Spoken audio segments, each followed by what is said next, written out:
గురువు దైవం కంటే ప్రతి మనిషి ముందుగా పూజించాల్సింది జన్మనిచ్చిన తల్లిదండ్రుల్ని. శ్రీరాముడికి తల్లిదండ్రులంటే ఎనలేని భక్తి, గౌరవం. ఏ రోజు వాళ్ళ మాటను జవదాటలేదు. వాళ్ళ ఆశీర్వాదమే రాముడికి కోట్ల మంది ప్రజలు పూజించేలా చేసింది. అంటే తల్లిదండ్రుల్ని గౌరవిస్తే గొప్పవాళ్ళు అవుతారా తాతగారు? తప్పకుండా అవుతారా. ఇలా రామకోటి రాస్తే రాముడి ఆశీర్వాదం ఉంటుందా తాతగారు? ఉంటుందిరా.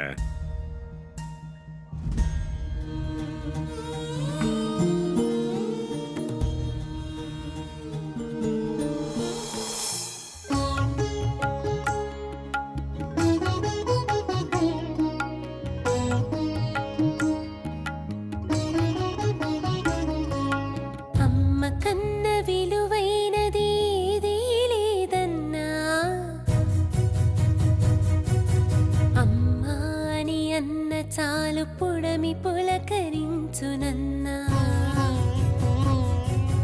అమ్మ కన్న విలువైనది ఏదీ లేదన్నా.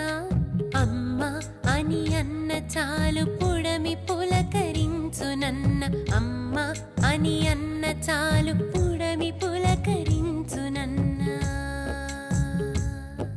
అమ్మ అన్న పద సుస్వరాల వేదం,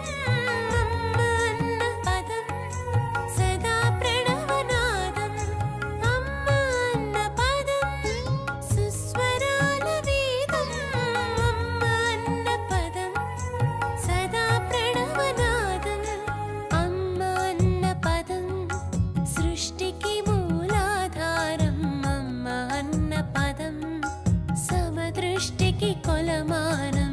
అమ్మ కన్న విలువైనది ఏదీ లేదన్నా, అమ్మ అని అన్న చాలు పుడమి పులకరి